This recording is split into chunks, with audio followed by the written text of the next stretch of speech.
and he's ready to go. Noodle on his left, Jess on his right. Hey, hold up, don't start a fight. He's got you covered with all the sports. Don't fret, he's wearing shorts. It's time for Waking Jake in the morning, Waking Jake at night. Jake sucks.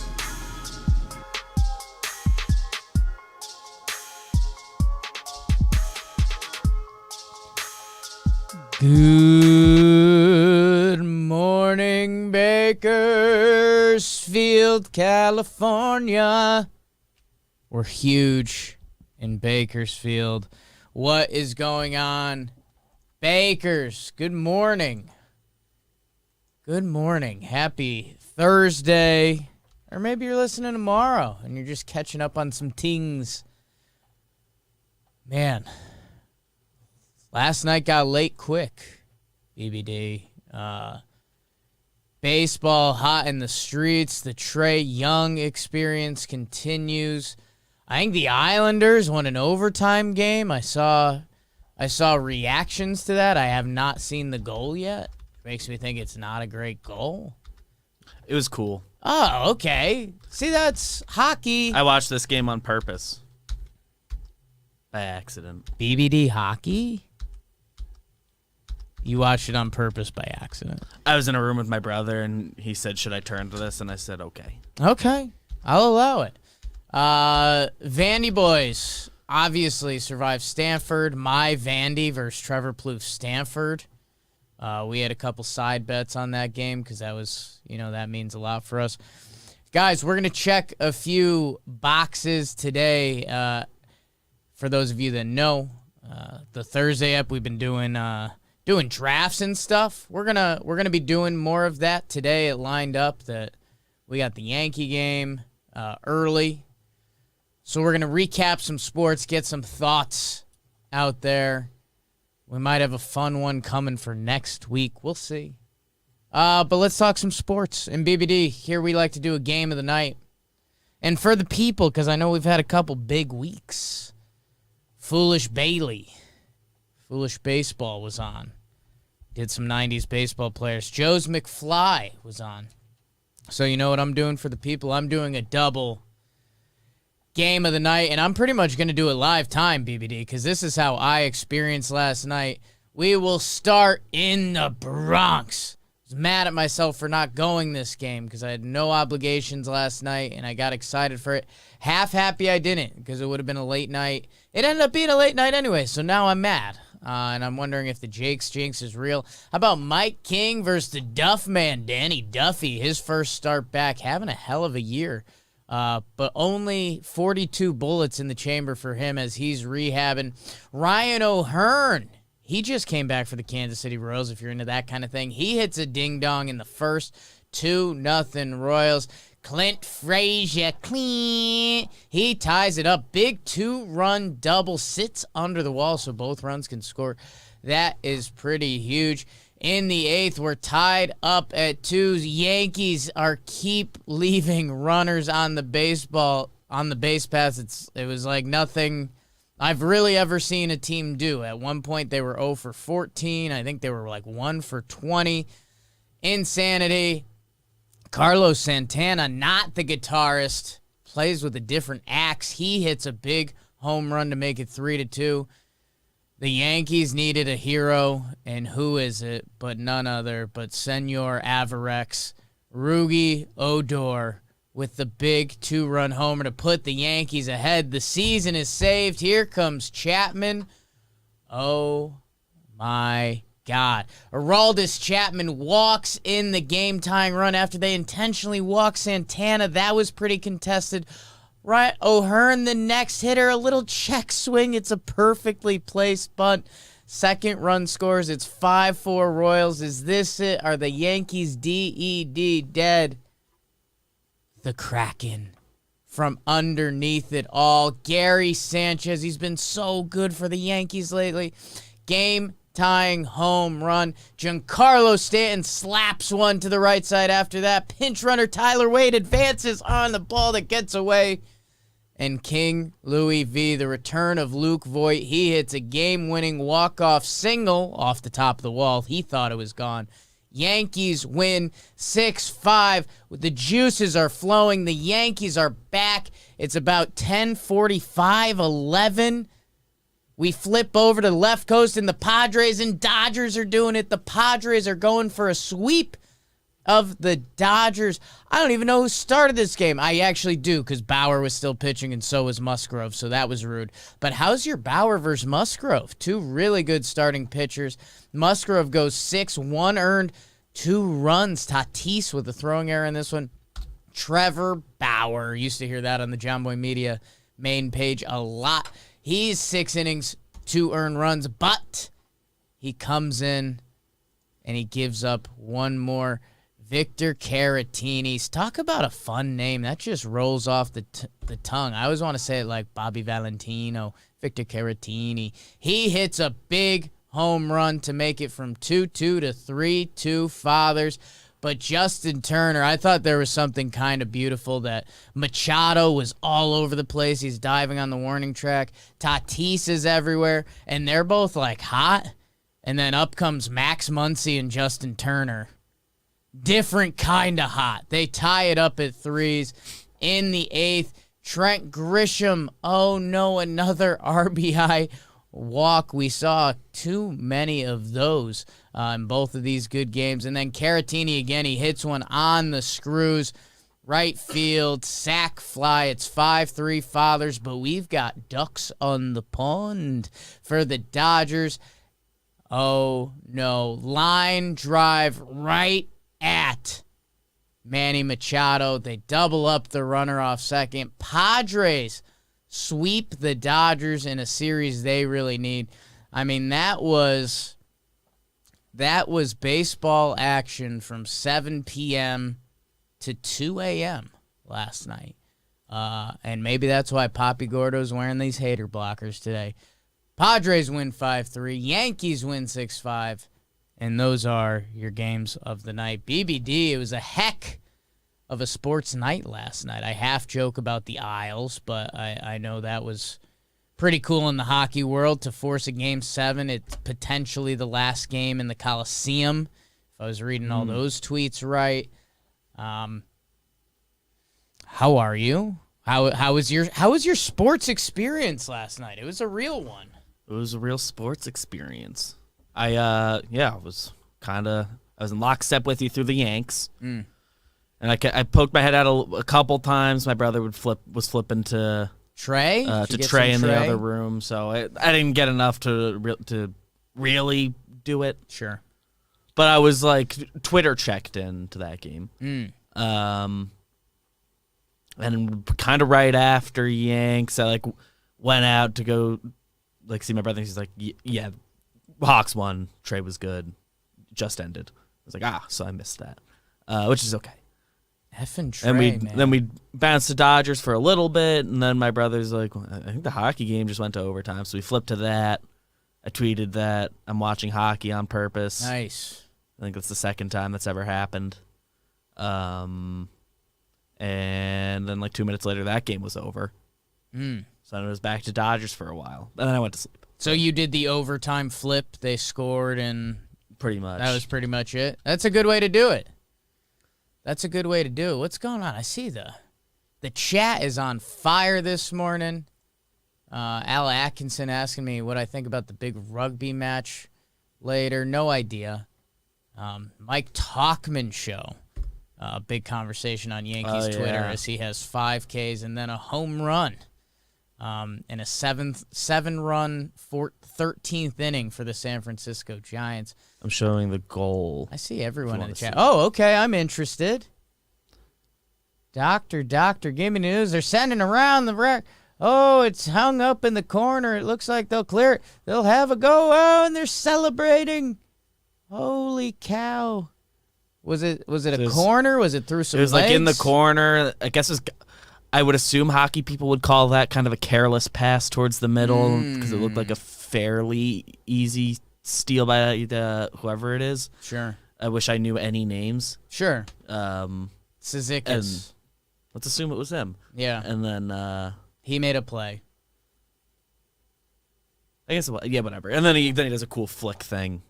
It's like, yeah, that's hockey. Okay, here comes a good replay. He puts it on the tape, and I think he goes top titty. Sure. That's playoff hockey. So that's going to be a Game 7. Like someone tweeted me when the Game 7 happens. Maybe like the second period. When it's flip time. Is it going to be a big sports weekend? Yanks Sox? Oh, I forgot about that. Game 7 of this hockey series we've been all over? Whoa. Other sports? Probably. NBA has to be kind of like, what's going on? They finally, it felt like it's NBA's time. Right. Like, and then last night, Game 1 of the Eastern Conference Finals. Was kind of excited for this because it was like a weird, when the video game Sims, and you're like, oh, this would never happen in real life, but this is kind of cool. Sons of Chris Paul, sure. Clippers, Kawhi and Paul George, yeah. Wow, the Hawks made it? That's unbelievable. And now they're rolling. I guess the Trae Young's left no chance for the NBA but to lean into them. Yeah. Holy smokes, good for him. I mean, in theory, it's like NBA should want people to like that because they built it the right way. Sure, and like Trae Young's a star. Yeah, he's a young stud. Is he 21 yet? I want to get Kevin Herter on here. I think the Hawks need to lose first. Yeah, I would imagine he's not gonna. And I need him to not have another good big game because I still outfollow him. One more big game, I'm done. I mean, he was getting all the tweets. Trae Young, 48 points. Let's do a Trae thing in a little bit. The people here like baseball. They know. Let's do a little BBD since we've talked. A lot has happened in the baseball world, and we'll be talking about it. Tuesday. Tuesday was the craziest regular season baseball night of my life. There was a point where I thought I was unconscious and like dying. On Tuesday, or every MLB pitcher was taking off their pants when they came off the mound. Which felt like a weird comatose situation in my head. It's hard to believe it's really happening when you're looking at it. Like, imagine explaining that to someone. And I heard so many people say, well, this is the best solution they've got. I don't think so. I don't think frisking pitchers on the mound is the best solution. And, like, if anything, well, the mid-inning Scherzer stuff is a disaster. You can't do that. He is the number 2 pitcher, or the number 2 player in the MLB Players Association. Like, you can't do that. And to disrupt a pitcher in the middle of an inning is complete insanity. You see, I think Kershaw was the first one I saw saying it, but like managers, if you request a check and you're wrong, right? There should be. I don't know what a fair punishment is, but I don't know. Is that the same as your replay challenge? Is that like a 3 strikes? You get a 1-game suspension. I've got something better. The managers don't get to challenge. Yeah, because that was clearly strategy by Girardi. Like, let me mess with Scherzer, and kind of backfired on him. But no, let's... If they're going to check as regularly as they seem to be checking... When they come in to throw their first pitches, maybe check them and don't do the full TSA search. And maybe do it off the field. Maybe guys don't want to... You can go into the dugout to do it. Take off their belt in front of everyone. You could do it in the dugout. have a guy in the bullpen check them before they come in. I forget which player I saw tweet that, but a player said that. That feels pretty easy for all the bullpen guys. And if a manager's gonna request a check, like request it, and you can do it after the inning. And hey, why are we checking them when they come off the field? Like, I felt bad for all the relievers that got lit up. You came in for 0.2 innings, got knocked around, and then you have to get frisked in front of your either booing fans or your cheering fans because they're the opposing team and they're happy with you. And like your friends and coworkers. They're right there. God, it's so bizarre. On that same night, Wander Franco, #1 prospect, makes his MLB debut. First plate appearance, he walks after being down 0-2. Second plate appearance, I believe, was a double. Or no, his first hit was the game-tying home run. I want to say he had a double later. So I thought it was pretty funny that baseball was doing the whole, and I get it, like, we should be talking about Wander Franco, and we're talking about pitchers being frisked.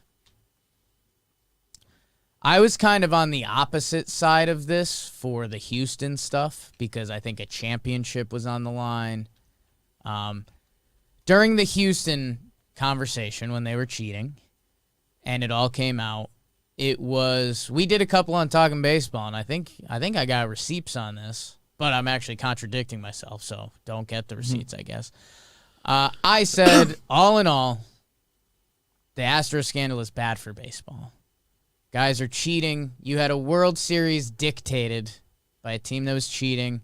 So, yes, baseball got a ton of publicity, and it opened up some conversations and all that. But I think end of the day for me, like, net, my douchey phrase that doesn't make sense. I wish we could still just celebrate Altuve and Bregman and talk about how they were a great team, and Correa and, like Verlander, like all of it. You know, I know it was a hot topic. It was big for this company. Like, let's not lie about it. But if I could snap my fingers and the Houston thing never happens, I think I do. I genuinely think I do. This, I'm okay with it. It's the regular season. It's bizarre. Why are these pitchers getting frisked on the field? It's not right. It's not right at all. But, man, baseball had a moment on Tuesday night that, like, you had to watch. You wanted to see what each pitcher was going to react to. I mean, Scherzer, Sergio Romer. Hey, it's Sergio Romer. He comes in out of the bullpen. And then you had the pitchers that were being nice. Ohtani was getting all sorts of love yesterday because he was friendly. Aaron Loop, that's one you should look up. I mean, he's just smiling and having a blast. So I don't know, man. It's bizarre, and it's so, it is unfortunate. And I guess this is why I'm okay with it, BBD, is that the pitchers did this to themselves. They went so far into this world that the solution was, we need to frisk you guys head to toe in between innings. Again, combination of the pitchers and the league. Right. They all made their bed with this. The league let it happen, and I guess with Houston, it was like an organizational decision. Like, they chose to do this. Some baseball pitchers' hands were almost forced. Like you need to keep up. If you have 85% of your peers doing it, at least trying it, and it gives them a competitive advantage. And that's where, I was texting with Moylan a little bit, and he said, like, I swear this isn't about me, mate, but there's a lot of old guys that are pissed off that they got boxed out of the game by these kids using the sticky stuff. And it's true. I mean, picture it. Let's say you're 33 or 34, which, again, we don't think is old in baseball when we talk about, like, a star. But when you're not a star, that's old in baseball. And you're older and more expensive. say you're clean. You're a rosin and sunscreen guy, which, by the way, I don't think we need to do that here, but I think that's going to come back. But all of these kids, I mean, kids in the minor leagues, like, everything is measured on spin rate now. So, yeah, they were going to do it. So how many people's careers ended a little early? How many 33, 34-year-old relievers could have got another contract or another year of run, or maybe that year is good and they get 3 years of run? Like, just collecting another year of service time. Like, yeah, I mean, that can be really important to some guys. So, I don't know. With all that being said, with all the low moments, I mean, Tuesday night in baseball, it was just pure insanity. I'm trying to think what other stuff was going on. It was Wander Franco. I can dig up some. and old like tweets games if I need were to. good. The also. games were good. Pitchers are getting frisked. Manfred talks to our girl, Garoli, right? Oh, it was her article. Yeah. Hands up. Haven't read it yet. I didn't read the article. Sorry, I saw Britt. I saw it was an exclusive interview, and I saw like the 2 quotes that got tweeted out. Yeah. Because I was driving home when I got the notification of an article from the Athletic app. We're sorry. We wanted to read I have it. the subscription. Sergio Romo, my haircut buddy. Oh, so this one, I was obviously having fun on Twitter and messing around with the Diamondbacks, but I told the Diamondbacks before their game, I was like, hey, get ready for just chaos tonight. And they had the Brewers pitcher who had his glove taken because it was too light. I believe that's light color-wise, not heaviness. Because there are rules around that. You can't have a white glove because then it's hard to see the ball type they stuff. don't want you wearing like arm sleeves. So they had that happen, and then Big Dan Vogelback, Vogie, Tuesday Brews Day, scores one of the most remarkable runs in MLB history as he rounds third. He gets a bum ankle. He stops running. He plans on being a dead duck, and my Diamondbacks don't even throw the ball in. Just pure insanity. So I don't know. And then it looked like Girardi was going after Scherzer. John Boy does the breakdown. Turns out he's going after old coach Kevin Long. And there's the video of Jameis Winston working out cracks me up. If you haven't seen that, go Google that, because it's. I mean, I want to do that in the alley. He's playing quarter. I can't even describe it. I can't even describe it. He looks. Go look up the video of Jameis Winston training to play quarterback. Because it's somewhere between mixed martial arts and dancing. I'm just shuffling around. If he wasn't like he's in the pocket. If he wasn't holding a football, you wouldn't know that's a football drill. Yeah.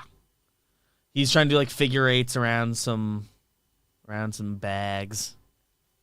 And he's just getting whacked. He really is. He really is. Man, baseball's in a really weird place. Yeah. I'm so interested to see what happens. So now that I'm looking at my old tweets, in the Yankees game, the Royals pitcher Brady Singer convinced his manager to stay in to finish the fourth inning. He's at like 80-plus pitches, third times through the order. And I was like, man, that used to be such a cool feeling. Like if it was, the seventh inning and a pitcher's at 105 and they tell the coach, I got one more, let me have it, and they convince him. In the fourth inning, it felt pretty lame. Like, baseball's in such a weird spot. I know people were getting mad about Jack Leiter throwing a lot of pitches the other day, and I do get it. There's science behind it. And by the way, we're still learning that science. So if you're someone that leans, just let him throw and figure it out, or if you're someone that leans, like completely baby these guys, the answer's somewhere in the middle, and we don't know it. Al Leiter had a pretty good quote on it, and you wonder if he's a great source or an awful source because he's a pitcher that's thrown 150 bullets in a game before. But also Jack Leiter's dad. He said that the game didn't have a lot of high leverage pitches. Like, he was dominant. He was in control the whole game. Like, I think it was 8 innings pitched, 15 Ks or something. So it wasn't a lot of, like, runners on second and third in a jam, got to get out of it. And I guess the science has genuinely showed that those situations put more strain on your arm. Not all pitches are created equal. Yeah.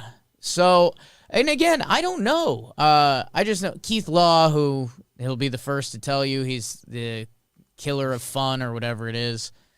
You know, anytime a young pitcher throws 100-plus pitches, he makes a scene about it.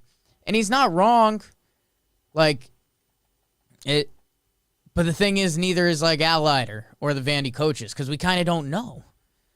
And I saw, BBD, if you remember this from the Yankees broadcast, they were talking about it last night, and they said, and they were talking about it like, hey, you know, they're talking about the dangers of it, which I get, and they also said, like, and, you know, Vandy's losing right now, kind of as a, you know, you did all that for nothing. Well, guess what? They had an incredible comeback last night. And maybe, hey, now that we know all this stuff about strenuous pitches, maybe give Jack Leiter an extra day. Like, let's try to learn and figure this out. Because what if he just gave his team a College World Series and, like, tried to win? I know there's a lot of money on the line. But a lot of these guys like to win at the sport they play. And there's a lot of guys on the Vandy team that won't go on to play Major League Baseball. So don't get me wrong. I'm not saying, hey, Jack Leiter, hit the bump, throw $140 every day.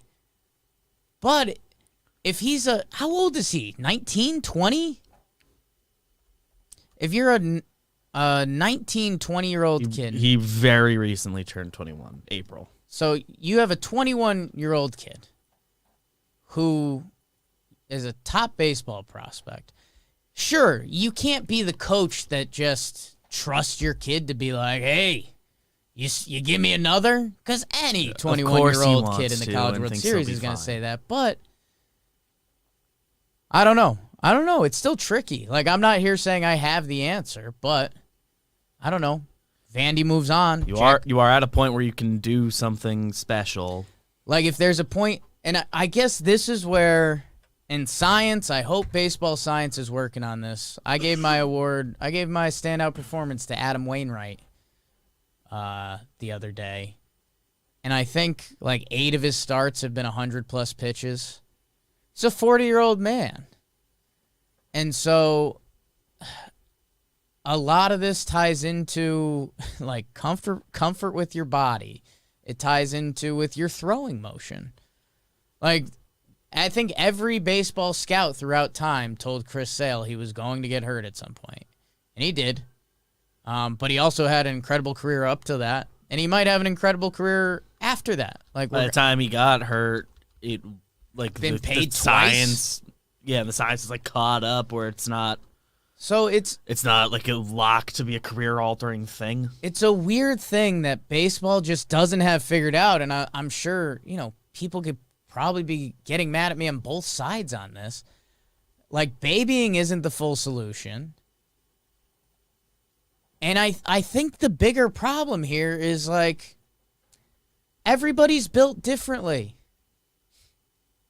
Adalberto Mondesi is a freak athlete. He's already had, like, 3 injuries this year.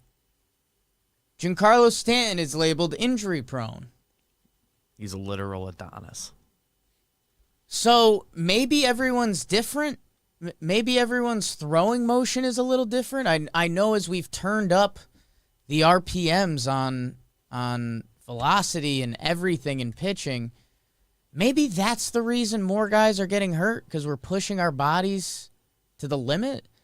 And maybe we need to figure out, like, Garrett Cole's fastball normally sits, 96 to 98. But you'll see it in a lot of last innings. He'll bump up a couple 101s, or if he needs it. Like, maybe we should be teaching starting pitchers not to be 100% guys. There's a term for it, like max effort. Max effort guy. Like, so I don't know enough about Jack. I don't have the scouting report. Go listen to Farm to Fame. Is he a max effort guy? I don't think so. I don't think his dad, Al Leiter, told him to throw the ball as hard as you can every time. But I don't know. It's a weird part of baseball and science that I think we're going to learn about. But I don't know if we're ever going to fully learn. And it's a really weird part of college sports, too. Because, think about football running backs and stuff like that. Like, in theory, if you're a college football running back and you're a lock to be the one pick, should you play at all in a bowl game? Like, do you say I only get 20 carries?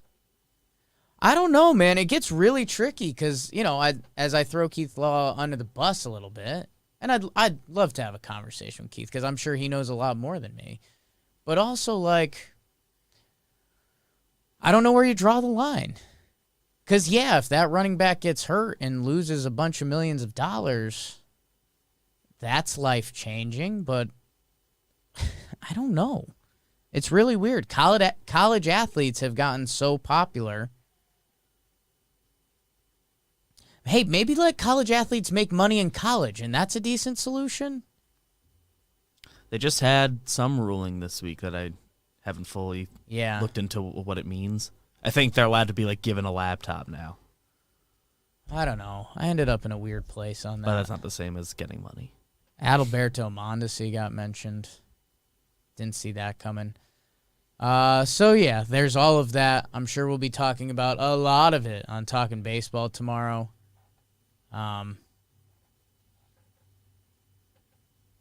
We'll see. It was kind of funny. We pre-recorded Tuesday's episode where we did the over-unders for Talking Baseball, which I thought was really good and a lot of fun conversation.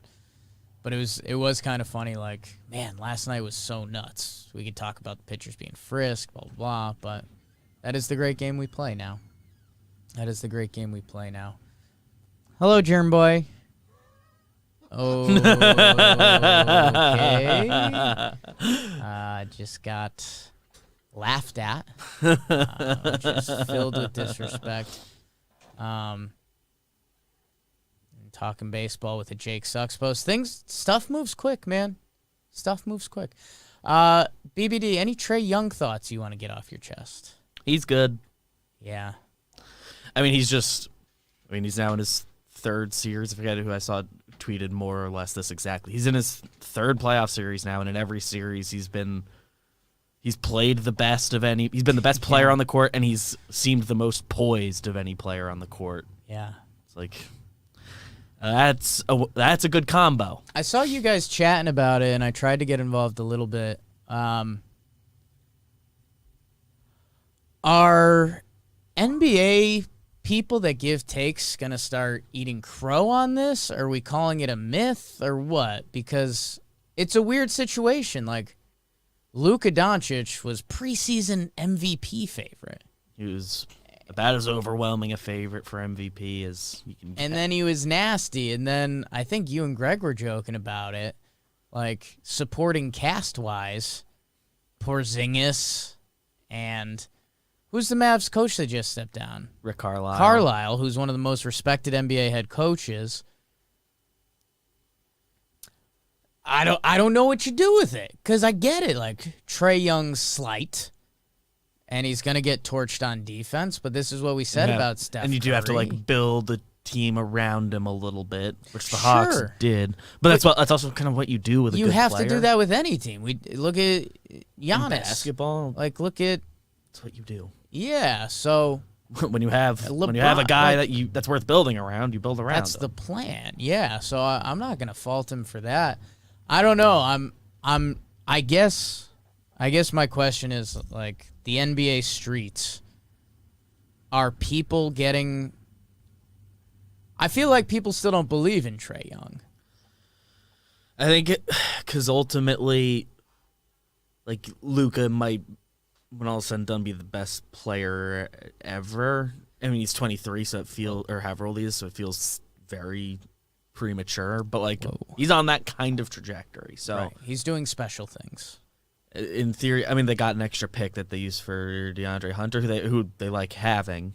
So Right. like, it's not like they fumbled that pick. Yeah, that's kind of. Like, it's not the huh? best pick they could have gotten. I forget who was immediately after him. I can find that. There's a guy they should have clearly picked instead. Sure. Using hindsight.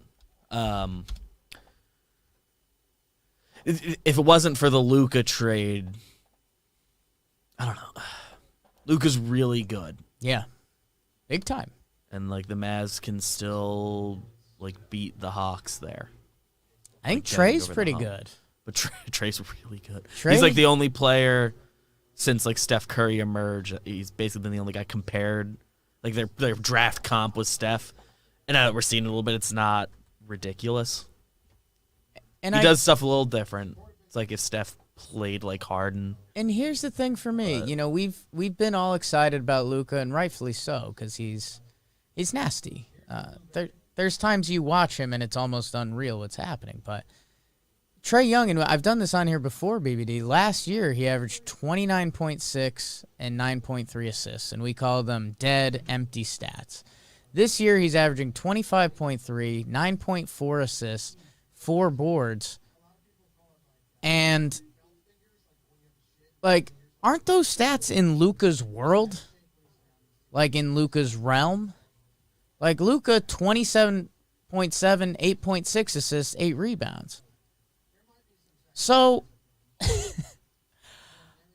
if you took away video of the game and their size, you'd say these guys are on the exact same plane. Mm. And as a short guy, I guess I'm trying to be reverse sizist. And I don't know. I guess what I'm excited for, because I'm nowhere near an NBA expert, I'm excited to see the NBA experts' takes this offseason on Trae Young. Because, sure, the drawing fouls and stuff is ugly, but James Harden does it. Yeah. And he's regarded... It's not the most aesthetically pleasing brand. Did Harden win back-to-back MVPs?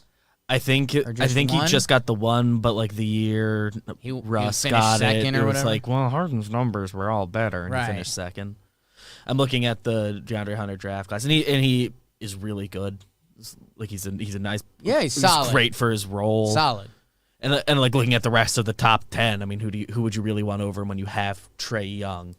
Like the rest of the top 10, Garland, Jarrett Culver, who I haven't heard from since he got in the league. No. Kobe White, Jackson Hayes, Rui Hachimura is like the only maybe. No. And I didn't hear anything No. about him this year.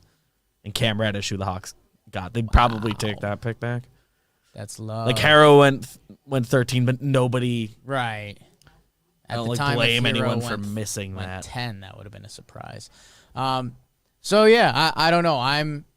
My take is I'm excited to see guys' takes. I'm a big Ryan Russillo fan. He was pretty tough on Trae for a couple years. I don't know, like, And we're kind of seeing it. Like people were more, like I guess, disrespectful to Trae than like we're seeing in the West with Devin Booker. He didn't have a good team yet. Now he's on a good team. He's doing kind of all the same stuff he was always doing. yeah. Like every Suns game where I see a tweet like Devin Booker was always good. He just has actual teammates now. Yeah. Everyone always thought he would be able to do this. And it's so crazy. Like, I think also these guys are getting into the NBA so young, man. Like, Devin Booker's 24. Like yeah, guys are like out of the league by like obviously different sports, And, like, all that. when- But like other sports, especially baseball, we see guys like not figure it out till 28 all the time. And when you're a good NBA player, good to great, like, LeBron can't be the comparison because he's an absolute freak, but like he was called the chosen one at 16. Durant, who was, and also I said he could be third all time, but like he's 32. He's going to be 33, and he just had one of the most craziest games ever. So like, even if you give that to Booker, we still have like 7 years of prime coming up. Yeah. So I don't know. I'm interested to see. I'm interested to see the takes this Trey summer. And, man, what if they... Do you, off the top of your Are they head, gonna know how beat the old Devin Bucks? Booker is? No, I looked. Yeah. I looked. He's not 25 yet. That's Yeah. rude. Right? So that was a lot of sports, guys. I think we kind of have to start making moves. We got a Yanks afternoon game. Yeah. As got I a mentioned, lineup. we got a lineup. Okay. Then let's start tidying I up. don't know if Royals put theirs out yet. They did. So Okay. get it Beautiful. moving. Hopefully Big Z getting that prepared. That brings us to the comment of the day. Bakers, I ask you guys, bake the algorithm. That means leave a comment, hit the like button, share with a friend. It all helps. We're up to 2.87 subs. Snaps for you guys. You're the best. We'll be at 3K soon. A couple of the episodes lately have been just straight moondogging. It's not really a phrase, but I'll try. Christopher Hamlet, I thank you. He said, dude, this is so much better than watching ESPN. And I don't know, if you could probably tell 11-year-old Jake that, he'd think that is super cool. Ottoman Sofowitz said BBD with the save of the week. Do you know what you saved? Save of the week. What'd you save last step? Oh, man, no idea. Was I going to say a bad word and you muted me? I don't think so. Nah, I'd remember that. Michael V with some John Rahm stuff because he had just won the golf. Guys, thank you for baking the algorithm. You guys are the best. We had a perfect game last episode. 90 likes, 0 dislikes. Whoops. Sorry about it. And everyone in the chat, clap twice. You guys are the best. I love you guys. BBD, that takes us to the Bro of the Night. Bro of the Night is brought to you by John Boy Media going to the All-Star game. We're heading to Denver. If you're a Wake and Jake person, you're going to be in Denver Tuesday night in Proper City. Let's talk. BBD, my Bro of the Night, I'll do a quick cop-out Band-Aid one, and I haven't looked at the sheet, so I'm sorry if you wrote him. I'm giving it to Gary. Gary Sanchez. Yeah. The Garrative, as it's being talked about in Yankees Twitter. A lot of you guys probably know. I know a chunk of you are Yankees fans. A lot of you are baseball fans. Gary Sanchez comes up 2016. Well, he came up in 2015, only 2 at-bats. 2016, he sets the world on fire. It's 20 homers in 53 games. Second in Rookie of the Year, despite only 53 games, which was all last season was. Right. He's just full gangbusters. He follows it up the next year, 278, 345, 876 OPS, 33 homers, 90 ribeyes for a catcher, age 24, 122 games. Silver Slugger, All-Star, MVP votes. He comes back in 2018. He has a brutal year. He hurts his shoulder. He still puts up some stats. He homered at the same rate, just kind of nothing else. Yeah, it was kind of weird, and it pretty much came out the next year that he was hurt. And guess what? The next year, he's an all-star again. 34 home runs, 841 OPS. He's still not beloved by Yankee fans. During all these hitting times I talked about, he has trouble blocking. He has trouble pitch framing at times, blah, blah, blah. In different years, there were different things. And kind of every year, it's been a different one improved and another one fell off. Right. So, if you aren't fully locked into what catchers do, Sure. I kind of get it. You think, oh, he's had trouble with every part of this. And then 2020, last year, he is bad. He gets benched. He just never found it. He hit 147. A guy that's respected on the team by his teammates, not in a joking way, is one of the best hitters. And then with the way baseball works, you're wondering about salary. And is Gary Sanchez going to continue being a Yankee? He gets off to kind of a slow start this year. Trevor Plouffe was his hitting His first coach. week was good, and then His first week was Rest of good, the and month, then even Coach Trev half bailed. He rebranded a little bit. Let's see, what was Gary's low point? He had a 619 OPS. Should I start there? So on Cinco de Mayo, that's all. He needed a couple daiquiris, a couple margies. Cinco de Mayo, he had a 619 OPS, which is bad. Again, in the catcher world, it's not unheard of. Since May 7th till now, June 23rd. So that's what, a month and a half, a little more? 35 games. Sneaking he's up on played. 2 months. .270 batting average, a .349 on base, and a .949 OPS. He hits the game-tying homer last night. And again, if the Yankees don't get that, they're having a bad time. And man, narrative, garrative, BBD, like you're mentioning, if you didn't follow closely, we follow things online. Like, there's baseball players I talk about, but I've never seen them play a full game. Max Muncy. I was watching Muncy last night, and I was like, because he takes a lot of pitches. You know that. He's a high on base guy. He walks as good as a hit. And so I was wondering, because he was up late in that game and he gets a big hit, I was wondering, is Max, we all know guys like this, is Max Muncy just a bad ball hitter? Does he take a bunch of pitches? If he finds something middle, he whacks it, but if you hit the corners, you can get him out. So a lot of analysis people talk about the Yankees like that. If you execute your pitches against Stanton, Judge, there's a lot of people that think you stay focused. You hit that slider away and you're good.